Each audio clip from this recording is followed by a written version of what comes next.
네, 오랜만에 국민연금을 가지고 여러분들하고 같이 공유해 보도록 하겠습니다.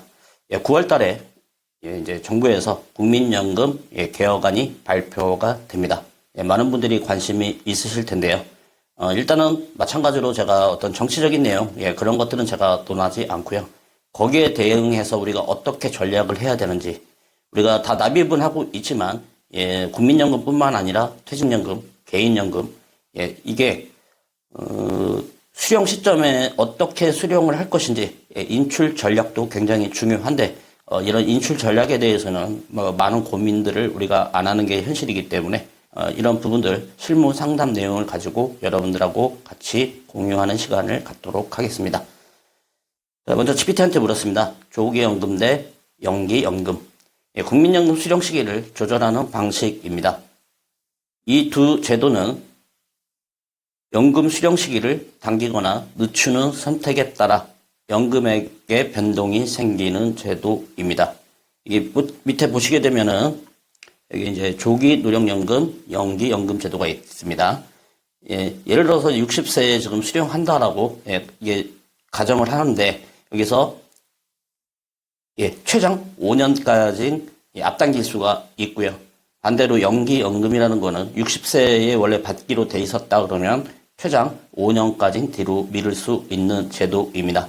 이 정도는 한 번씩 다 들어보셨을 텐데, 이런 장단점에 대해서 나는 어떻게 선택을 해야 되는지에 대해서 여러분들하고 말씀을 드리도록 하겠습니다. 만약에 조기노령연금을 하시게 되면 5년, 최대 5년 6%씩 해서 최대 30%가 감소가 되고, 그 다음에 반대로 뒤로 5년까지 미뤘을 경우에는 총 5년 동안 36%가 증가를 합니다. 근데 이제 우리가 이런 것들 내용에서 봤을 때 조기노령연금을 요즘에 하시는 분들이 뉴스 기사 다 보셨겠지만 굉장히 늘어나고 있다라는 거죠. 원인은 두 가지라고 생각합니다. 첫 번째는 진짜 내가 쓸 돈이 없기 때문에 연금 목적으로 필요해서 하시는 분들, 이거는 어쩔 수 없겠죠. 자, 두 번째, 이게 국민연금이 나중에 그 세법적인 측면에서 보게 된다 그러면 딱 국민연금만 수령을 하시게 되면 세금은 없다라고 보시면 되는데 다른 소득원이 발생이 됐을 때 이 국민연금은 종합과세에 합산이 돼버리기 때문에 그리고 부수적으로 건강보험료가 또 부과되겠죠. 이것 때문에 이거를 회피하기 위해서 조기노령연금을 택하시는 분들도 계십니다. 후자보다는 전자가 사실은 더 문제죠. 후자 같은 경우는 나름대로 재테크적인 개념에서 이제 절세 전략을 가시는 부분이지만 정말 내가 돈이 없기 때문에 이거를 조기로 땡겨야 되는 케이스가 굉장히 좀 안타까운 케이스인 거죠. 그래서 제가 한번 이거 상담 예시를 한번 들어드리겠습니다. 62세 남자가 월 평균 80만 원을 수령을 가정을 했는데 5년을 땡겼습니다.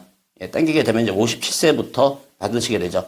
그러면 이제 61세 기준으로 보게 되면 여기서 이게 100%에서 6%가 빠지고 6% 빠지고서 57세부터 하시게 되면 이제 70%가 나오는 거죠. 그러면 80만 원 나오던 게 56만 원 이렇게 수령이 된다. 이렇게 개념을 잡으시면 됩니다. 근데 반대로 아까 이제 60세, 62세 똑같이 비교를 하기 위해서 62세로 80만 원 똑같습니다. 이걸 이제 미뤘을 때 5년을 미룰 수 있는데 그러면은 이렇게 보시게 되면 연령에 따라서 7.2%, 14.4%, 21점 이렇게 쭉 갑니다. 그래서 63세 때 수령 금액은 80만 원이 85만 7천 원이 되는 거고 이게 이제 67세 시점에 되게 되면 36% 해서 80만 원을 받을 거 108만 8천 원을 받게 됩니다. 물론 이 두 제도가 장단점은 있고 호불호가 좀 갈릴 수 있지만 예를 들어서 이럴 수도 있죠. 만약에 이게 감소된다고 하더라도 내가 이 감소된 만큼 그러면 이게 6%죠. 6%인데 그러면 내가 이거를 조기로 6%를 받고 그 돈을 예를 들어서 재투자해서 6% 이상 수익률을 올릴 수 있다면 이 방법도 나쁘진 않겠죠. 근데 어쨌든 이런 부분들을 여러분들이 개인에 맞는 어떤 그런 것들을 인출 전략을 좀 베이스를 좀 잡으시면 좋을 것 같고요. 자, 생애 라이프 사이클에서 보실 때 여러분들이 이거 한번 잘 좀 봐주십시오. 우리가 수입 곡선, 우리가 수입은 일정 정도 계속 어느 정도 가다가 중장년층에서 가장 높은 곡선을 그리겠죠. 가다가 이제 떨어지죠.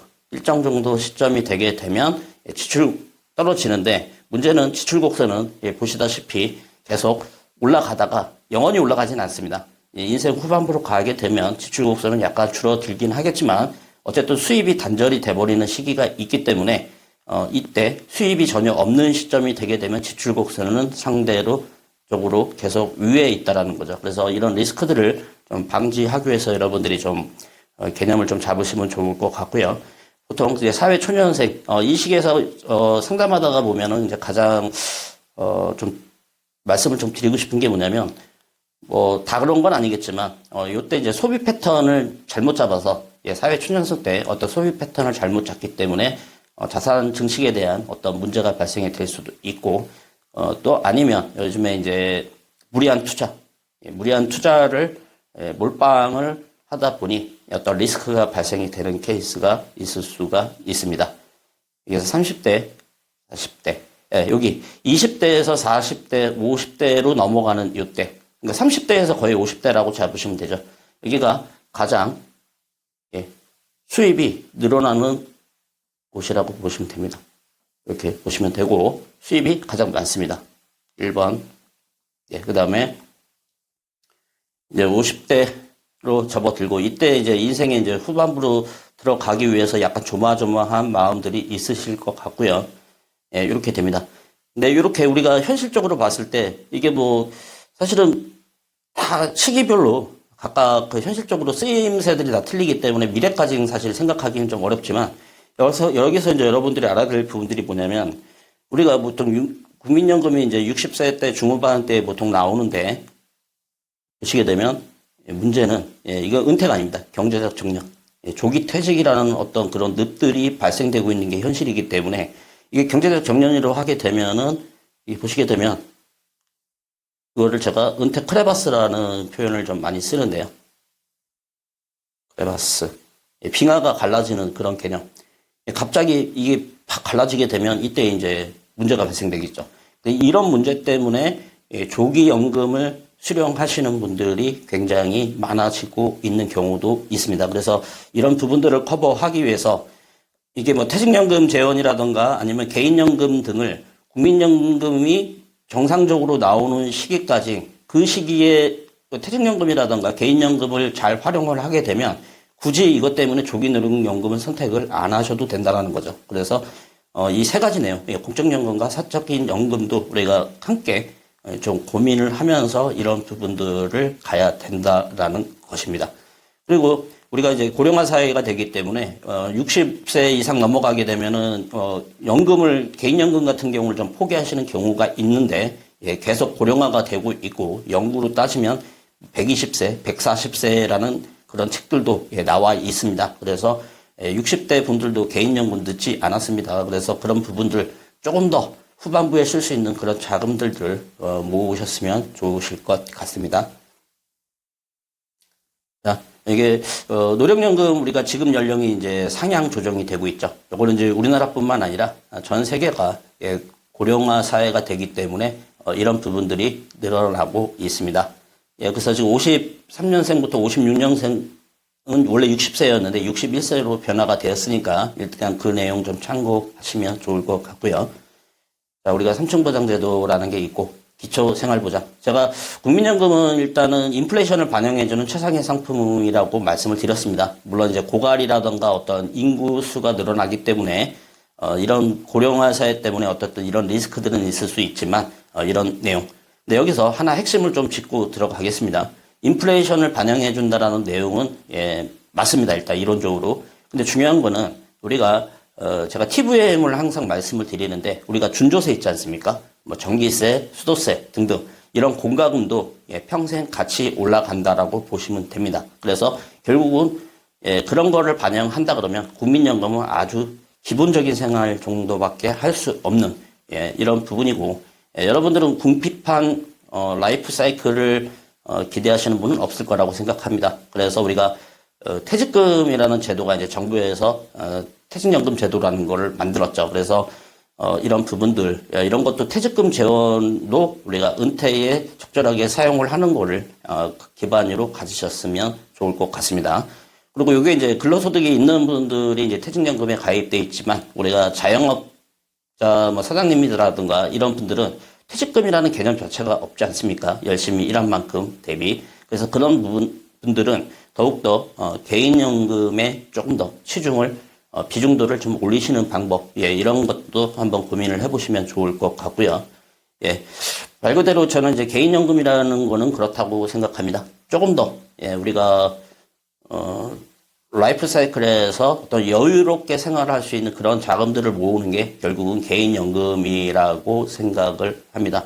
이게 공적연금하고 이제 차이점은 뭐냐면, 예, 공적연금은 우리가 아까도 말씀드렸지만, 이제 국민연금 뭐 개혁안에서 정부에서 이거를 변화를 시키더라도 내가 어떻게 이거를 컨트롤 할 수는 없죠. 따라갈 수밖에 없는데, 개인연금은 예, 인출 단계에서 있는 인출 전략들을 예, 마음대로 할 수 있기 때문에 예, 개인연금 전략을 국민연금 대비 예, 그런 부분들을 잘 활용하시면 좋을 것 같습니다. 자, 인출 전략을 생각하라.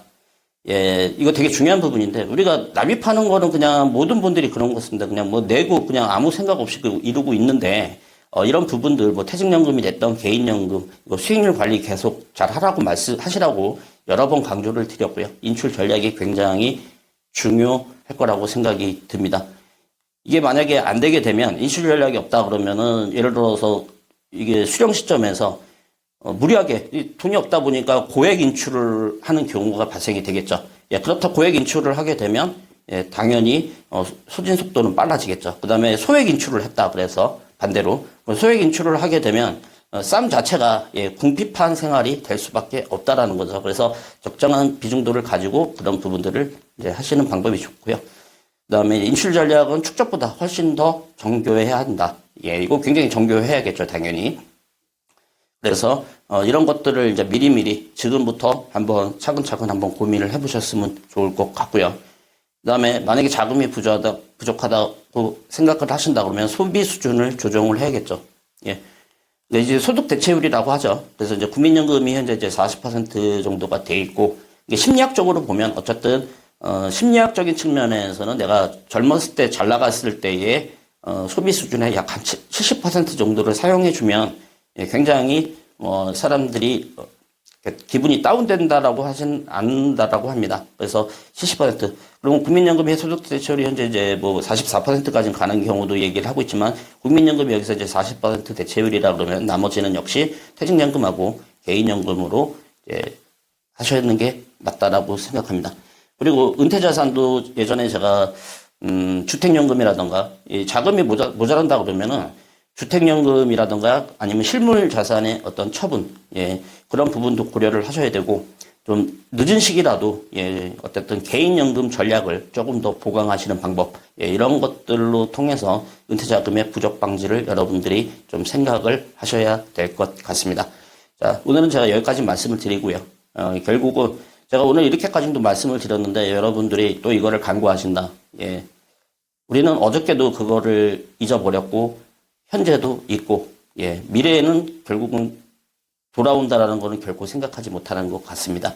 여러분들 뭐 동화 속에서 다 보셨던 이 주인공이 바로 여러분들의 모습일 수도 있습니다. 심각하게 한번 우리가 고민을 해보는 나의 미래를 위해서 고민을 하는 겁니다. 예, 신중하게 판단을 하시기를 바라겠습니다. 자, 오늘은 여기까지 말씀드리도록 하겠습니다. 감사드립니다.